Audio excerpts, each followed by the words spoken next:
Have you ever wondered why your leadership team can discuss problems for hours, but never actually solve them?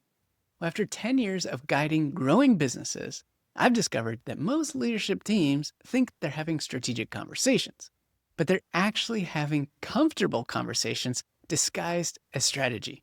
And that's costing them serious growth.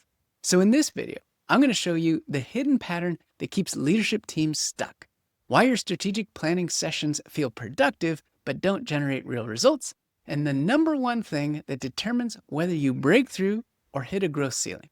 Let's start with something that's probably happening in your business right now, and it's costing you more than you realize. Here's what I see consistently. Leadership teams will spend months discussing process improvements, new training programs, even expensive software solutions, all to work around something everyone knows, but no one wants to address. And the pattern shows up everywhere. Elaborate systems designed to handle customer complaints faster, new workflows to improve quality, additional oversight to catch mistakes, when the real issue is that one person everyone's thinking about, but no one's talking about. So why does this happen so consistently? Well, there's three psychological barriers. The first is hope. They genuinely believe the situation will improve if they just engineer around it or give it more time. The second is guilt, especially when personal relationships are involved. And the third is fear. The conversation feels too risky, too confrontational. So here's how to recognize when this is happening. If you hear phrases like, "we need better processes," when everyone knows the real issue isn't the process. You find yourselves repeatedly discussing the same operational problems without address what's actually causing them. Or certain names never come up in discussions, even though everyone's thinking about them. What I'm talking about is what I call the people-truth conversation. Who on our team isn't performing in their seat, and what are we going to do about it? When the leadership team finally calculates the real cost of not having this conversation, they discover that one underperforming team member doesn't just cost their salary. The productivity drain on everyone around them, the customers lost because of poor experiences, the management time spent firefighting, and the missed opportunities, it typically adds up to 3 to 4 times that person's annual salary. But here's what really matters. Top performers, your A players, they start questioning the leadership team when they see obvious personnel decisions being avoided. The best people always leave first when standards aren't maintained. Leadership teams that have people-truth conversations make personnel decisions in weeks and grow faster. Those that avoid them make the same decisions in years after the damage is already done. I've created a cheat sheet to help you have the people-truth conversation with ease, and I'll tell you how to get it coming up.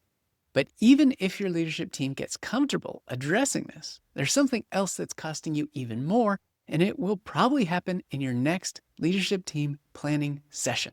It happens when the leadership team leaves a planning session feeling productive, energized, like they've made real progress. But 6 months later, they're frustrated because nothing has fundamentally changed. I've seen leadership teams spend entire sessions building detailed expansion plans, new product launches, and additional service offerings. The pattern that emerges is always the same. They're already running too many initiatives, and their team is stretched thin, and their core market still has a massive untapped potential. Yet they keep adding instead of subtracting. And this conversation is psychologically difficult because it forces leadership teams to admit uncomfortable truths, that they have limited resources, that some past decisions might have been wrong, and that saying no can feel like giving up. So you know this is happening when you hear phrases like, "we can do both," when resources are clearly limited, when your team complains about being overloaded but you keep adding initiatives, or when you revisit the same strategic decisions every quarter because nothing gets definitively resolved. Leadership teams develop coded language to avoid this. Instead of saying, "this isn't working," they say, "we need to optimize this process." Instead of saying, "we should kill this project," they say, "let's put this on the back burner for now." Instead of addressing the elephant in the room, they focus on safer, tactical discussions. What I'm talking about is the strategic reality conversation, and it starts with the question, what are we currently doing that we should stop doing, and what's the elephant in the room that everyone's thinking but not saying. The leadership teams that break through this pattern discover they're typically running 2 to 3 times more initiatives they can actually execute. When they get serious about focus, killing good ideas to protect great ones, they consistently experience significant growth improvements in the following year because their teams can finally execute instead of being scattered across too many priorities and directions. The ones that stay stuck keep trying to do everything and wonder why nothing works at the level they need it to. I've created a cheat sheet to help you have the strategic reality conversation with ease. I'll tell you how to get it coming up. But there's one more thing that determines whether your leadership team breaks through to the next level or stays stuck where you are.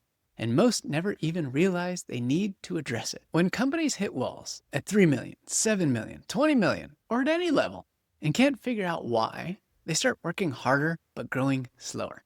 Everything that used to work suddenly becomes difficult. This happens when leadership teams plan incrementally. They look at last year's numbers, add 10%, maybe 15%, and optimize current systems to handle that growth. It feels safe, it feels responsible, and it feels realistic.